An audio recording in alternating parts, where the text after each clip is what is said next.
Hello everyone, welcome back to my channel. ಯಾರೆಲ್ಲ ನನ್ನ ಚಾನಲ್ಗೆ ಇನ್ನೂ ಸಬ್ಸ್ಕ್ರೈಬ್ ಮಾಡಿಲ್ಲ, ಪ್ಲೀಸ್ ಸಬ್ಸ್ಕ್ರೈಬ್ ಮಾಡ್ಕೊಳ್ಳಿ.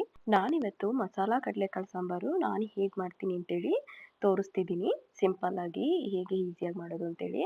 ಆಲ್ರೆಡಿ ಮಧ್ಯಾಹ್ನ ಟೈಮ್ ಆಗಿಬಿಟ್ಟಿದೆ, ಸೊ ಬೇಗ ಬೇಗನೆ ನಾನು ಯಾವಾಗಲೂ ಮಸಾಲೆನ ರುಬ್ಬಿಟ್ಕೊಂಡು ಎಲ್ಲ ರೆಡಿ ಮಾಡಿ ಇಟ್ಕೊಂಡು ಅಡುಗೆ ಮಾಡಲ್ಲ.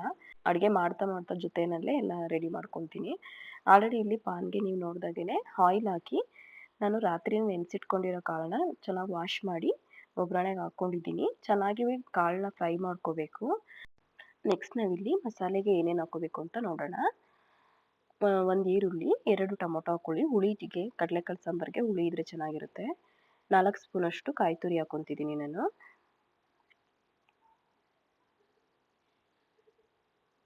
ನಾಲ್ಕು ಸ್ಪೂನಷ್ಟು 3ರಿಂದ 4 ಸ್ಪೂನಷ್ಟು ಖಾರದ ಪುಡಿ ಹಾಕ್ಕೊತಿದ್ದೀನಿ.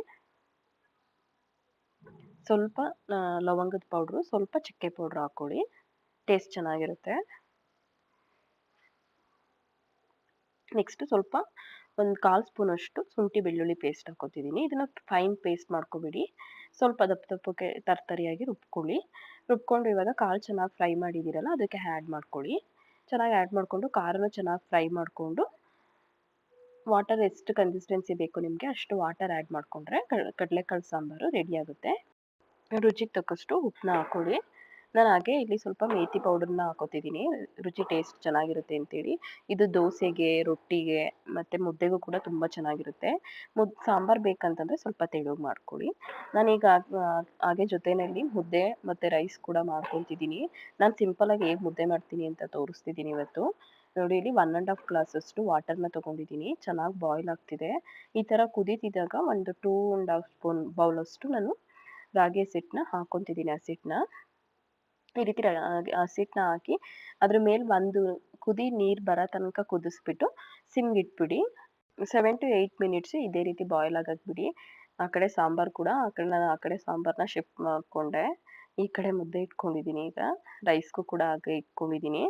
ಒಂದು 7 to 8 ಮಿನಿಟ್ಸ್ ಚೆನ್ನಾಗಿ ಇದೇ ರೀತಿ ಬಾಯ್ಲ್ ಆಗಕ್ಕೆ ಬಿಡಿ ಮುದ್ದೆನ. ನಾನು ಸಿಂಪಲ್ಲಾಗಿ ನಾನು ಮಾಡೋದು ಇದೇ ರೀತಿ ಮುದ್ದೆನ. ನಾನು ಬೇರೆ ಯಾವ ಮೆಥಡು ಹಸಿಟ್ಟು ಕಲಿಸ್ಕೊಂಡು ಆ ರೀತಿ ಎಲ್ಲ ನನಗೆ ಮುದ್ದೆ ಮಾಡೋಕ್ಕೆ ಬರಲ್ಲ. ನಾನು ಮಾಡೋ ಮೆಥಡು ಇದೇ ರೀತಿ. ಮುದ್ದೆ ಚೆನ್ನಾಗಿರುತ್ತೆ, ತೋರಿಸ್ತೀನಿ ನಾನು. ಈ ರೀತಿ ಮಾಡಿದ್ರೂ ಕೂಡ ತುಂಬ ಚೆನ್ನಾಗಿ ಬರುತ್ತೆ, ಯಾವುದೇ ಗಂಟು ಕೂಡ ಬರಲ್ಲ.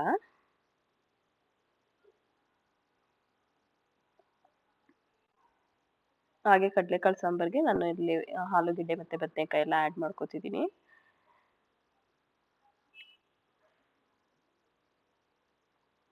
ಆಲೂಗೆಡ್ಡೆ ಆ್ಯಡ್ ಮಾಡ್ಕೊಂಡಿದ್ದೀನಿ ನಾನು.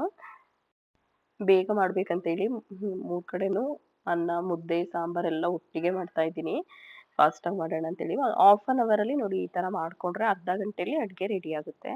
ಈ ರೀತಿ ಚೆನ್ನಾಗಿ 7 to 8 ಮಿನಿಟ್ಸು ಚೆನ್ನಾಗಿ ಕುದ್ಮೇಲೆ ಈ ರೀತಿ ಒಂದು ಸ್ಪೂನ್ ಇಟ್ಕೊಂಡು ಈ ರೀತಿ ಚೆನ್ನಾಗಿ ತಿರುಗಿದ್ರೆ ಮುದ್ದೆ ನೋಡಿ.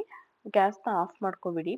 ಗ್ಯಾಸ್ ಮೇಲೆ ಇದ್ದಂಗೆ ಚೆನ್ನಾಗಿ ತಿರುಗಿಕೊಡಿ. ಈ ಥರ ಚೆನ್ನಾಗಿ ಸ್ಮ್ಯಾಶ್ ಮಾಡ್ಕೊಂಡು ಈ ಥರ ಚೆನ್ನಾಗಿ ತಿರುಗಿದ್ರೆ ಮುದ್ದೆ ನೋಡಿ 1 ಗಂಟು ಕೂಡ ಆಗಿಲ್ಲ. ಎಷ್ಟು ಚೆನ್ನಾಗಿ ಬಂದಿದೆ ಮುದ್ದೆ ಚೆನ್ನಾಗಿ ಬಂದಿದೆ ಅಂತೇಳಿ. ನೋಡಿ 1 ಗಂಟು ಕೂಡ ಇಲ್ಲ. ನಾನಿವಾಗ ಮುದ್ದೆನ ಕಟ್ಬಿಟ್ಟು ಹಾಕಿದ್ದೀನಿ ನೋಡಿ. ನನ್ನ ಮಗಳಿಗೊಂದು ಪುಟ್ಟ ಮುದ್ದೆ ಮಾಡಿದ್ದೀನಿ. ಸಿಂಪಲ್ಲಾಗಿ ಮುದ್ದೆ ಮಾಡೋದು ಹೇಗೆ ಅಂತೇಳಿ ನೋಡಿದ್ರಲ್ಲ. ಯಾರೆಲ್ಲ ನನ್ನ ಚಾನಲ್ನ ವಾಚ್ ಮಾಡ್ತಿದ್ದೀರಾ, ಯಾರೆಲ್ಲ ಇನ್ನೂ ಸಬ್ಸ್ಕ್ರೈಬ್ ಮಾಡಿಲ್ಲ, ಪ್ಲೀಸ್ ಸಬ್ಸ್ಕ್ರೈಬ್ ಮಾಡಿ, ಹಾಗೆ ಶೇರ್ ಮಾಡಿ, ಲೈಕ್ ಮಾಡಿ. Thanks for watching. ಮುದ್ದೆ ಮತ್ತು ಕಡಲೆಕಾಳು ಸಾಂಬಾರು ನೀವು ಒಂದ್ಸಲ ಟ್ರೈ ಮಾಡಿ, ಹೇಗಿತ್ತು ಅಂತೇಳಿ ಟೇಸ್ಟು ಕಮೆಂಟ್ ಬಾಕ್ಸ್ನಲ್ಲಿ ಕಮೆಂಟ್ ಮಾಡಿ. Thank you. ಮತ್ತೊಂದು ವಿಡಿಯೋ ಜೊತೆ ಸಿಗೋಣ. Thank you.